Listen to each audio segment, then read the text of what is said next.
외식이라는 말은 한자에서 온 말인데요. 잘 안 쓰죠, 우리. 잘 안 쓰는 말이고, 대신 위선이라는 말을 많이 쓰죠. 외식이라는 말은 한자 말로 겉을 꾸민다. 이런 한자 말인데, 어, 이게 거짓으로 꾸민다 하는 말과 같은 의미로 쓰이고, 헬라어 말에서는 사실 하나의 낱말이에요. 위선과 외식이 같은 낱말이에요. 이게 이제 다, 어쨌든 겉을 포장하고 꾸미고, 내면과 관계없이 부정직하게 이제 거짓 행태를 보이는 것을 말하는 거죠. 모두 다 위선과 외식 모두 다 겉의 것, 곧 껍데기에 신경 쓰는 일을 말합니다. 그런데 이게 왜 문제가 되냐면 이게 죄를 덮는 화장이기 때문이죠. 자기 내면에 부정직을 덮고 그리고 신실하지 못한 걸 덮고 그 다음에 부패한 것을 덮기 위해서 이 껍데기를 치장하는 일들을 사람들은 하게 되기 때문에 성경에서 하나님은 이 모습을 굉장히 싫어하시고 예수님 아예 직격탄을 날리시는 이런 상황을 보게 됩니다. 심리적으로 우리의 상태는 우리의 정신적인 상태는 겉과 안쪽에 두 가지 중에 하나만 집중할 수밖에 없는 구조로 되어 있다고 그래요. 우리가 겉을 신경 쓰는 사람들은 내면이 부실할 수밖에 없고, 내면을 신경 쓰는 사람은 겉에는 신경을 덜 쓸 수밖에 없게 되는 이런 상황이 있는 거죠. 에너지가 어느 한쪽으로 방향성을 지니면 나머지는 모멘텀이 사라지는 이런 심리적인 알고리즘이 있기 때문입니다. 이게 왜 이렇게 됐냐? 그러면 우리가 다 좋잖아요. 겉도 신경 쓰고 내면도 신경 쓰고 해서 다 이러면 좋잖아요. 그러는데 그게 안 될 수밖에 없게 되는 근본적인 이유가 있습니다. 아담과 하와가 제일 먼저 범죄를 했을 때 그 죄를 지은 결과로 자신들의 벌거벗은 모습이 창피하게 여겨지는 상태가 됐기 때문입니다. 수치를 알게 된 거죠. 죄를 지으면 반드시 수치를 느끼게 되는 거야. 그런데 이 수치를 무마를 시켜야 되잖아요. 무마를 시키려고 하면 어떻게 해야 됩니까? 포장을 해야 되는 거죠. 아닌 것처럼 만들어야 되는 거죠. 그게 외식이고 위선인 겁니다. 그 이후로 그 후손이 되는 인류는 우리까지 모두 포함해서 우리는 겉모습이 창피한 것에 굉장히 예민하게 반응하고 치중하는 경향이 생기기 시작한 거죠. 여러분, 이게 외식이고요. 이게 윤리적이며 신앙적인 문제에 걸려 있을 때는 이것을 우리가 위선이라고 말을 하는 것입니다. 그렇게 죄는 우리 인간의 본성이 바로 겉의 것에 집중하게 만들려는 성향 때문에 그 약점을 이용해서 자신의 죄를 덮으려고 하는 교묘한 술수를 지니게 됩니다. 그래서 죄를 짓게 되면 내면이 정직하지 못하게 되면 우리는 껍데기를 어떻게든지 간에 남들 보기에 좋게 만들게 보이려고 하는 이런 위선적인 모습을 나타내는데요. 이런 외식과 위선의 죄가 어떤 형태로 또 어떨 때 우리에게 잘 나타날 수 있는지 오늘 우리가 그 경계를 삼아서 배워야 할 것입니다.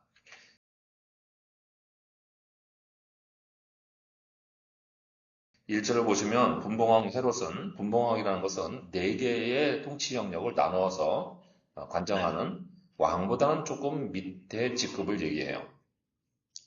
우리가 지난주 성경 공부 때 보았던 그 바로 헤롯 안디바가 여기 오늘 분봉왕 헤롯이라는 사람입니다. 이 헤롯은 팔레스틴의 북부 지역인 갈릴리하고 베레아 지역을 다스리던 사람이었는데 그곳에 퍼져 있는 예수님의 소식을 듣게 되자 자기가 죽인 세례 요한이 되살아난 거 아니냐고 두려워서 떨기 시작했습니다. 세례 요한이 부활했다고 여긴 거죠. 그러면 그의 마음속에 이런 두려움이 생긴 이유가 무엇이겠습니까? 바로 그의 마음속에는 죽여 없앴다고 여기긴 했는데 자신이 저지른 죄는 죽지 않고 살아 있었기 때문입니다.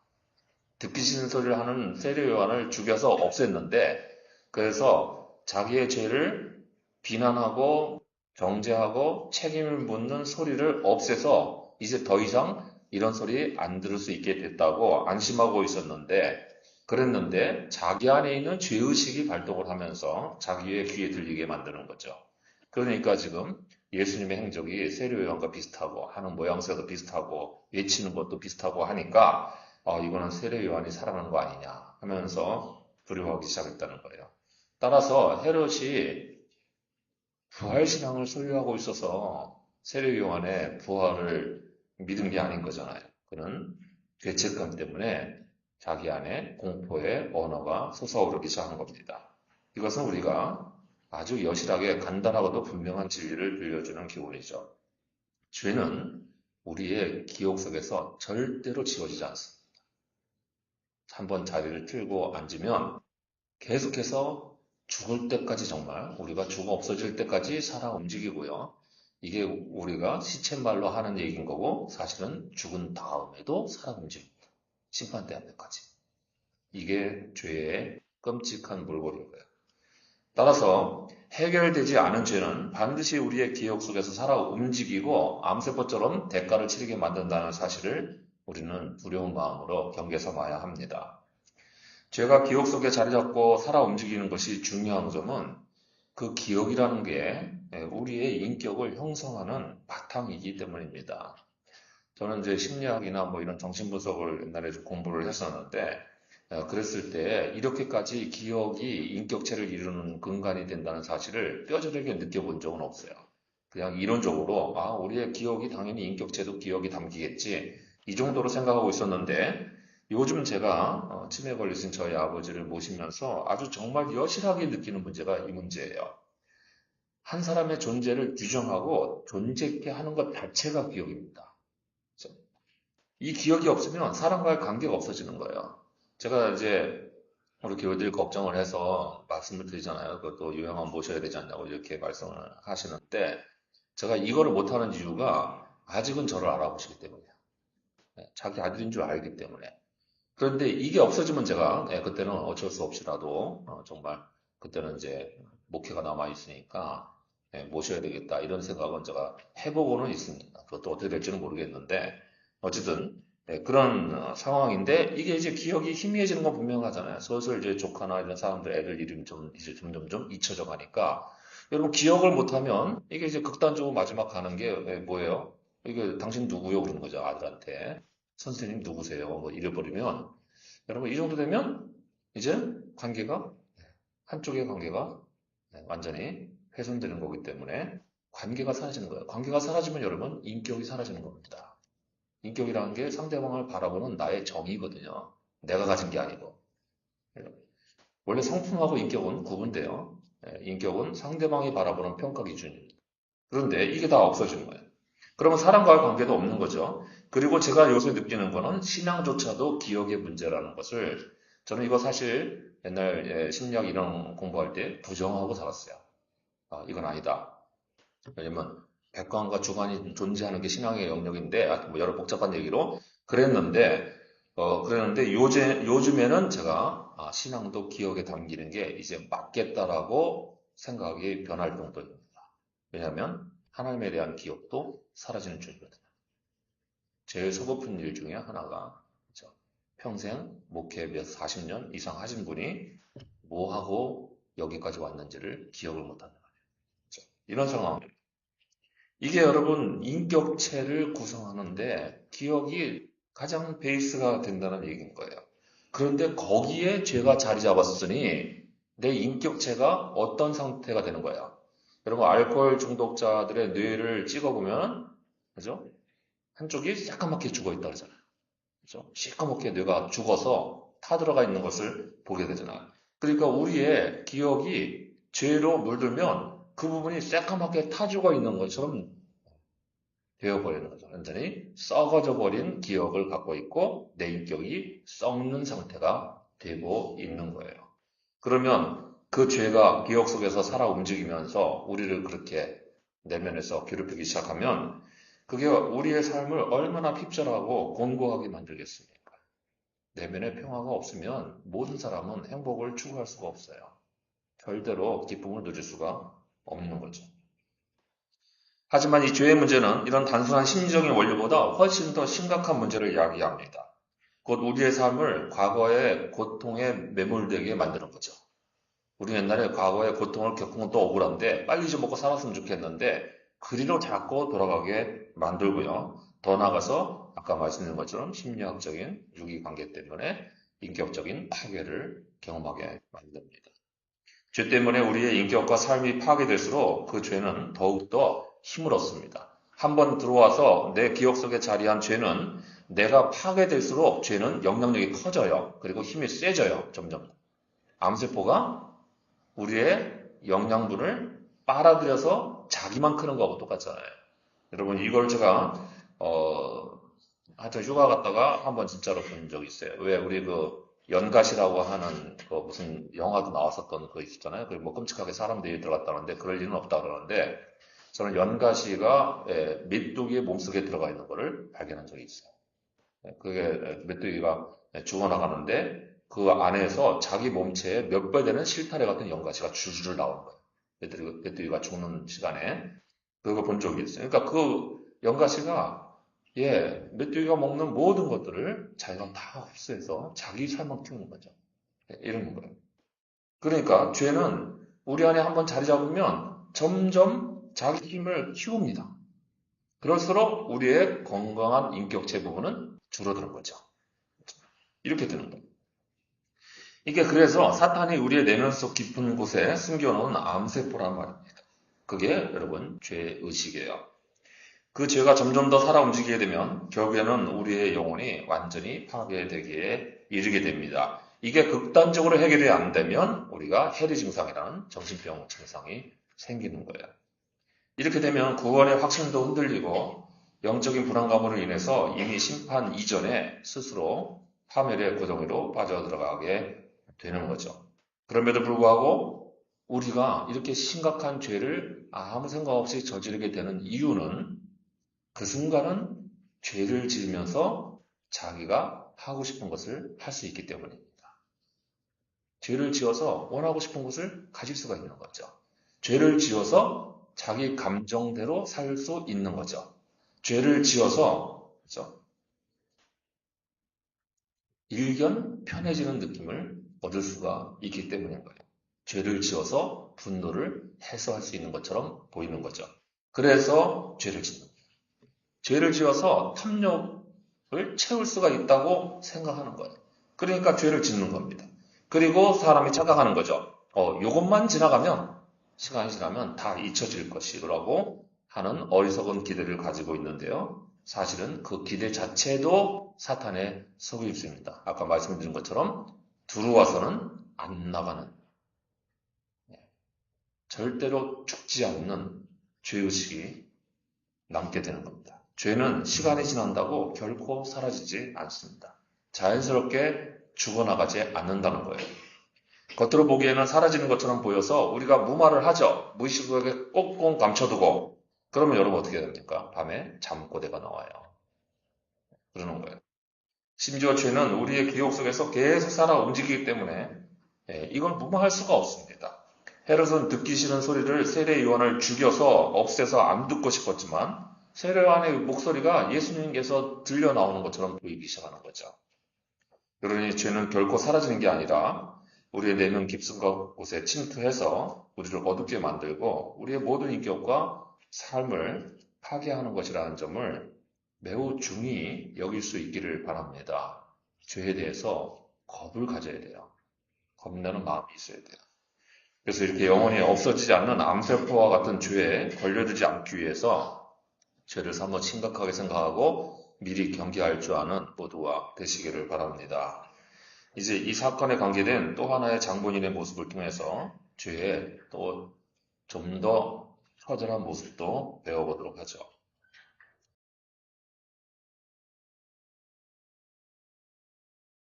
3절 보시면 헤롯은 자신의 이복 동생인 빌립의 아내인 헤로디아를 유혹해서 그녀를 차지하게 됩니다.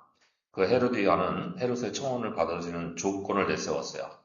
헤롯이 20년간이나 살아온 그 본처와 이혼할 것을 요구하고 자기와 재혼해달라고 요청을 하게 된 거죠. 그래서 역사적으로 무슨 사건이 일어난다면 이 헤롯이 좋다 그래서 새로운 여자를 얻게 되니까 자기 20년 된 그 원래 본처를 이혼을 시킵니다. 이 본처가 누구냐면 나바테아 왕국의 왕녀였단 말이에요. 그래서 그 나라와 전쟁까지 일어나요. 나중에 이 헤롯 안디바는 그 전쟁에서 처참하게 패전하게 되는 이런 사달까지 일어나게 되죠. 4절을 보면 세례 요한은 그렇게 자기 아내를 버리고 동생의 아내를 빼앗는 불법적인 재혼을 한 일에 대해서 옳지 않다고 책망을 했는데요. 헤롯은 사람들이 세례 요한을 대단한 권위 있는 선지자로 알고 있었기 때문에 건들지 못하고 조심하고 있었습니다. 그런데 6절을 보면 헤롯의 생일잔치에 그 헤로디아와의 사이에서 나온 딸이, 헤롯의 딸이 원래 어디서 나왔는지 모르는 딸인데요. 그녀는 기록에 의하면 살로메로 알려져 있습니다. 근데 그녀가 춤을 추어서 헤롯의 마음에 들게 되니까 헤롯이 무엇이든지 주겠다고 맹세를 하게 됩니다. 8절을 보면 안 그래도 그 일로 세례 요한이 눈엣 가시였던 이 헤로디아 장본인은 자기의 딸 살로메의 입에 말을 넣어서 세례 요한의 목을 쟁반에 담아다가 당장 가져다 달라고 요청하게 하게 되죠. 문제는 이런 재혼이 형제의 아내를 취하는 일인데다가 그 근본적인 이유가 바로 정치의 권력을 얻기 위한 술수였기 때문입니다. 세례 요한이 그래서 권력에 미쳐 돌아가는 이 사람들의 작태를 비판을 한 거예요. 이게 처음부터 동기가 무엇 때문이냐면 이런 거예요. 여기 옳지 않다는 것은 세례 요한이 옳지 않다고 막 한 말은 그냥 도덕적으로 잘못됐습니다. 윤리적으로 진실한 태도가 아닙니다 하는 말이 아니고 율법적으로 금지되어 있다는 말이에요. 당신은 완전히 금지 명령을 어겼다고 말이에요. 이게 왜냐면 세례 요한의 말은 단순한 스캔들이 아니라 율법적인 죄이고 하나님이 용납할 수 없는 죄라고 책망을 했던 거죠. 그러니 당사자인 헤로디아가 이를 듣기가 얼마나 거슬렸겠어요. 그래서 그녀는 자신의 죄책감이나 세상의 비난을 면하기 위해서 선지자의 목을 베어오라고 결정을 한 거죠. 여기서 우리가 배울 수 있는 죄에 대한 두 번째 경계사항은 죄는 그 죄로 인한 죄책감을 덮기 위해서 또 하나의 더 큰 죄를 짓게 만든다는 거예요. 죄는 더 큰 죄를 불러들여요. 그래서 몸짓불리기를 합니다. 여기 헤로디아의 첫 남편인 빌립, 이게 빌립이라는 사람이, 이게 헤로디아의 남편이 빌립이라는 사람이 있었는데 헤롯 가문이 이 왕가의 가문으로 굉장히 여러 왕들을, 분봉왕들을 많이 내고 권력가들을 많이 배출했던, 말하자면 정치적으로 유명한 나름대로 유대 지역에서는 명가 가문입니다. 그런데 빌립이라는 분봉왕도 있어요. 또 다른 지역에 저쪽 수리아 위쪽으로 다스리고 있던 분봉왕이 있었는데 이 분봉왕과는 동명이인이에요. 그러니까 이렇게 된 거예요. 헤로디아가 자기 남편을 버리고 이 헤롯 안디바를 택한 이유는 자기 남편 빌립은 그 헤롯 가문에서 수많은 왕들이 나왔는데 그 중에 하나도 못한 거예요. 자기 남편은 그냥 평범한 일개 조그만 권력 하나 쥐고 있는 별 볼 일 없는 존재인 거예요. 근데 다른 헤롯의 아들들은 다 분봉왕들이에요. 그러니까 헤로디아는 배를 갈아타기로 한 거죠. 그래서 헤롯의 마음에 들도록 유혹을 하고 헤롯이 거기에 넘어가서 이런 사단이 일어난 겁니다. 자기 남편의 별 볼 일 없으니까 왕권을 가진 사람의 힘을 얻으려고, 그죠? 애초부터 권력을 추구하기 위해서 야심에 눈이 멀어 있던 여인이 헤로디아였다는 거예요. 그런데 그런 자신의 야심을 가로막건 나서는 선지자는 그가 요한이든 누구든 용납할 수가 없는 거잖아. 내 권력을 추구하는 가도에, 그렇죠? 장애물이 되는 거는 치워버려야 되는 거죠. 오늘 본문에는 그 상황이 잘 드러나지 않지만 평행 본문인 마가복음 6장 19절에 의하면 헤로디아는 요한을 얼마나 미워하냐면 처음부터 원수를 여겨서 시탄탐, 그죠? 호시탐탐 죽이려고 작정을 하고 있었답니다. 기회만 보고 있었던 거예요. 세례 요한 걸려들기만 해라. 내가 반드시 목을 벤다. 그러고 있었는데 그동안에 헤롯 안디바가 그래도 제어를 하고 막고 있었던 거예요. 헤롯이 선지자로 여겼던 세례 요한을 함부로는 죽이지 못했기 때문입니다. 그런데 오늘 기회를 잡아서 빼도 박도 못하게 세례 요한을 죽이도록 만든 거죠. 자신의 죄책감을 덮기 위해서 살인이라는 죄를 추가하게 되는 모습을 보게 되는 것입니다. 죄는 이렇게 완전히 잘못된 방식으로 사람을 망가뜨리는 법입니다. 이미 옛적 구약 시대 때부터 선지자들은 잘못 권력을 남용하는 잘못된 권력가들에 의해서 또 그런 왕들에 의해서 늘 미움을 받았잖아요. 박해를 받고. 왜냐하면 진실을 말하는 자는 늘 권력을 오용하는 이들에게는 눈엣 가시이기 때문입니다.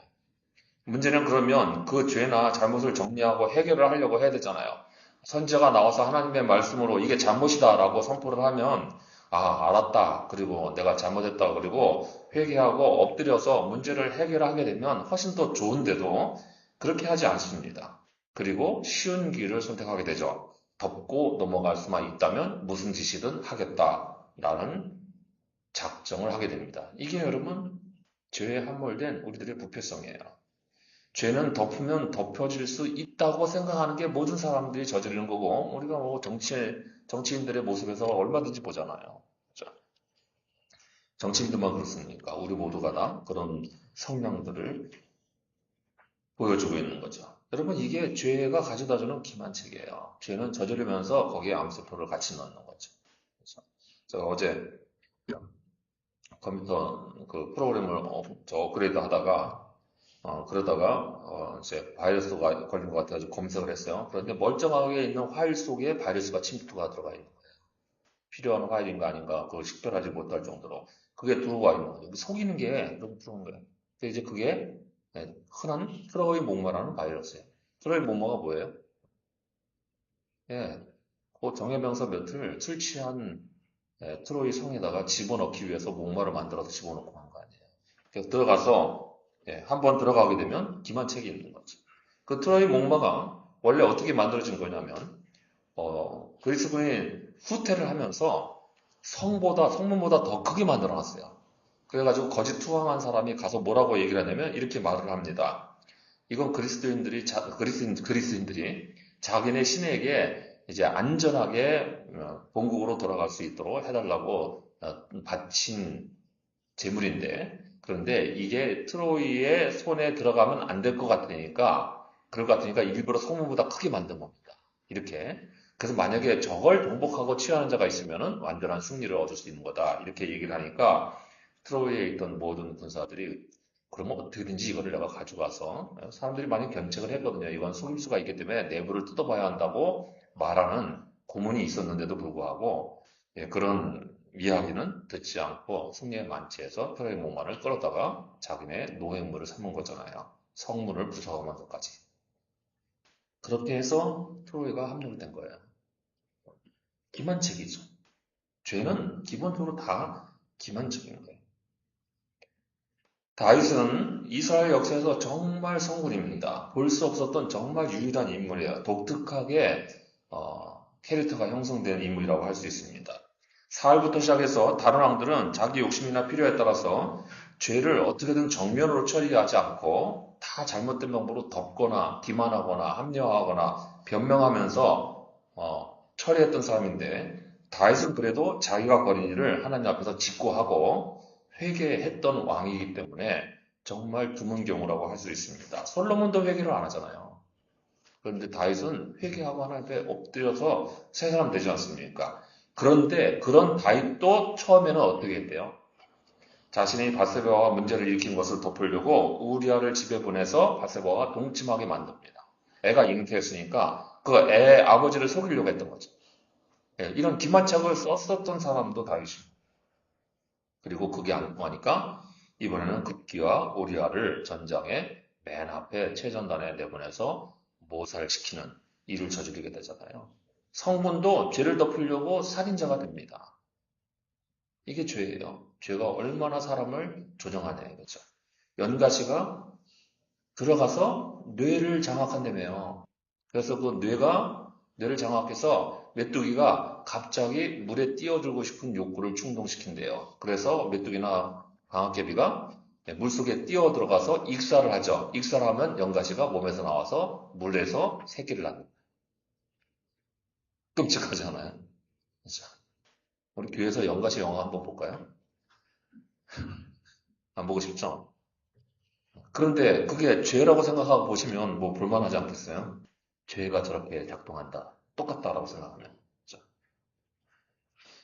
다윗은 무엇인 환경과 곤고함과 적들이 에워싸서 목숨이 왔다 갔다 할 때에는 오히려 담대하게 하나님 붙들고 엎드렸던 사람.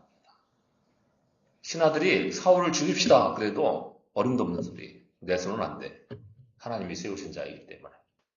쉽게 편하게 갈 수 있는 길을 다 포기하고 어려운 길을 자청해서 갔던 사람이에요. 그래서 1년 만에 해결할 수 있던 문제를 10몇 년 동안 거의 20년이 하여튼 그 기간 동안 사울에게 쫓겨다니잖아요. 안 그랬었고 빨리 갈 수 있었는데요. 어렵고 힘든 길을 간 거죠. 그게 바르고 정직한 길이라고 생각을 하니까 그렇게 했었던 사람이에요. 믿음이 대단한 사람이죠. 목숨 내놓으러 갈 때는 담대하게 하나님 의지하고 골리앗을 쳐부수는 용사였었어요. 그런데 믿음의 용사조차도 자기 죄를 덮기 위해서는 살인자가 되는 거예요. 이게 말이 안 되지 않습니까? 이게 뭐가 균형이 안 맞잖아요. 그렇죠? 그런데 여러분, 이 일이 가능한 게 죄입니다. 늘 주님과 가까이 머무는 다윗과 같은 사람조차도 믿음의 용사조차도 죄의 문제 앞에서는 한없이 무기력해질 수 있다는 거예요. 무방비 상태에 빠질 수 있다는 거죠. 그러니 여러분 우리는 지금 죄를 덮으려고 하고 있는지 아니면 회개하면서 살고 있는지 물어봐야 됩니다. 죄를 덮으려는 것은 애초에 죄를 지었기 때문이니까 그때부터 피해야 되는 게 맞는데 설령 죄를 짓게 되었다 할지라도 더 커지기 전에 회개하고 돌이키는 게 빠른 조치죠. 그런데 우리는 죄를 덮으려고 할 수가 있다는 거예요. 그래서 죄는 항상 더 큰 죄를 짓게끔 우리 죄를 덮으려고 하는 기말책을 지니고 있다는 점도 잘 잊지 말고 여러분 잘 간직해 두시기를 바랍니다. 이제 헤로디아의 간악한 처사가 그랬다면 또 하나의 당사자인 헤롯은 어떤 잘못된 길로 갔는지도 보시죠.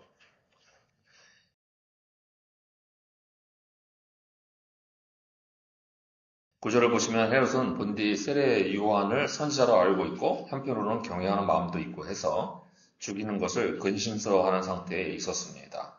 하지만 이미 사람들 앞에서 맹세를 했잖아요. 호언장담을 했죠. 야, 내가 왕인데 네가 원하는 거 다 해줄게. 소금 좀 얘기해봐. 이렇게 호언을 했습니다. 그러니 사람들 다 보고 있잖아요. 그러니까 근심하기는 했는데 근심보다 체면이 더 중요한 상황이 되고 말았습니다. 헤롯이 맹세의 율법을 지키려고 그러지 않았던 것은 분명하죠. 체면 때문에 맹세를 지키게 되는 거예요. 왕으로서의 체신이 있어서 결국에는 자가 약속한 것을 이행시키게 만들립니다. 그러면서도 그는 근심했다고 그러잖아요. 이 근심이 무엇이겠습니까? 선지자 하나를 죽이는 것이 선뜻 나설 만한 일이 못 된다는 무의식적인 두려움이 있었기 때문인데요. 마음속에 들어오는 죄책감과 죄의식보다는 사람들의 체면과 시선이 더 중요했기 때문에 그는 껍데기 쪽을 선택하게 됩니다. 여러분, 이게 죄의 문제예요. 이것은 단순한 처형이 아니라 잔치의 일부로 진행되는 잔인한 정치적인 처형이었다는 것을 보여주기 때문에 헤롯이 진리를 선택하는 대신 세상 사람들의 시선을 따르는 게 이렇게 큰 문제를 야기시켰다는 것을 우리는 보아야 합니다. 그러니 우리가 세 번째로 죄에 대해서 경계해야 될 점은 진리 대신에 세상의 시선을 따르게 만드는 게 죄의 함정이다 하는 사실도 함께 배워두어야 됩니다. 세례 요한의 생애와 죽음은 사실상 메시아의 앞길을 준비하는 자로서 예수님의 길을 예표적으로 보여주는 것이었습니다. 그래서 세례 요한의 이런 죽음은 바로 앞으로 있을 예수님의 죽음을 그대로 보여주는 예기된 사건인 거죠. 그렇게 예수님이 십자가에서 죽음을 당하시게 되는 과정에도 오늘 헤롯과 같은 인물이 있었는데 그가 바로 빌라도 총독입니다. 요한복음 19장 12절에 따르면 빌라도 역시 예수님을 죄가 없다고 인식을 하고 놓아주려고 했지만 결국 군중들 앞에서 굴복해서 예수님의 목숨을 빼앗는 결정을 하게 되잖아요. 사람들의 눈을 의식해서 진리를 외면한 일을 저지르게 됐습니다. 헤롯이나 빌라도나 모두 죄 없는 사람이 죽이는 것을 옳지 않다고 판단했는데도 불구하고 세상의 눈을 따라가서 불의한 일을 저지르게 되었다는 거예요. 두 사람 모두 권력이 정의보다 세상의 시선을 따라서 움직이는 현장을 경험하게 된 거죠. 결국 세상의 시선 때문에 우리는 진리를 외면하고 죄의 길로 나가게 되는 거예요. 우리가 이 문제를 빌라도나 헤롯처럼 의로운 사람을 잡아서 죽이는 살인은 저지르지 않는다고 생각하지만 실제로 그 패턴은 우리에게서도 여전히 동일하게 일어납니다. 우리는 남들과의 경쟁에서 이기려고 잘못된 방법을 쓰는 경우가 생깁니다. 근데 왜 그렇게 되는지를 생각해 보세요. 그게 다 남들과의 시선에 자신의 자존감을 세우려고 하는 거잖아요. 세상의 시선에 따라서 더 높아지고 싶어서 남편을 바꾸고요. 그것이 또 세상의 눈총을 받는 것 같으니까 다시 살인을 저지르게 되는 모습은 우리 안에서 일어나는 동일한 패턴이라는 거예요. 우리도 그렇게 삽니다. 이게 바로 헤롯과 헤로디아의 죄가 발전되는 과정이죠. 처음에는 간음이었다가 그 다음에는 그것을 책망하는 것이 세상 사람 보기에 거슬려서 분노가 야기되고 그 다음에는 그 분노가 커져서 더 세상 사람들 앞에서 살인자가 되어버리고 마는 거죠. 죄는 이렇게 세상의 시선을 의식하게 해서 자신을 확장하는 본질을 지니고 있는 거예요. 그래서 항상 세상의 눈을 바라보는 시선이 죄를 야기한다는 점을 알아야 되고 죄의 기만책을 더 부추긴다는 점도 알아야 됩니다. 애초에 진리가 중요한 관심사가 아니라 세상의 시선이 관심사인 경우에 권력을 추구하는 사람들이 생기는 거잖아요. 권력을 왜 추구하려고 그래요? 남들보다 높은 자리에 있다는 인정받고 싶어서 하는 거잖아요. 그 힘을 통해서 내가 너보다 우월하다는 사람들의 평가를 받고 싶은 거잖아요. 남들의 눈을 의식하는 것입니다. 그러다가 죄를 짓게 되는 거죠. 모든 것이 애초부터 세상의 눈을 따라가려다가 생기는 죄인 겁니다. 우리는 항상 세상의 인정이나 시선을 먼저 생각하는 게 아니라 진리가 무엇인지, 눈에 안 보이는 다른 길이 무엇인지, 하나님이 선하게 여기는 것이 무엇인지를 먼저 생각할 줄 알아야 하는 것입니다. 따라서 우리는 하나님의 진리와 세상의 눈 가운데서 둘 중 하나만 선택할 수 있다는 점을 알아야 됩니다. 우리가 세상의 눈을 선택하면 진리는 못 선택해요. 두 가지는 안 됩니다. 그렇죠? 사람이 착각하는 게 둘 다 양수 겸장할 수 있다고 생각하는 자만인 거죠.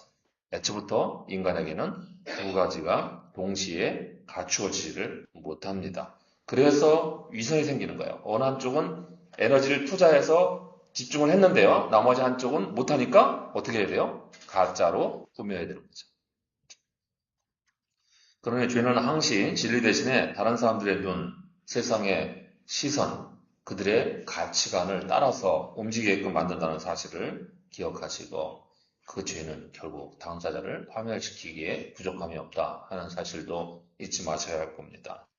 본문의 마지막 구절인 12절은 우리에게 굉장히 조용한 결론을 들려줍니다. 본문의 사건이 의인의 처형이라는 살인이라는 이런 대단한 사건인데요. 그런데 결론은 굉장히 조용하게 들려져요. 요한의 제자들이 와서 시체를 가져다가 장사하고 가서 예수께 아뢰리라. 이 부분이 조금 우리가 주목을 해야 될 부분이죠. 초점이 죽은 요한에게서 앞으로 십자가의 죽음을 당하신 예수님께로 옮겨가는 거예요. 그렇죠?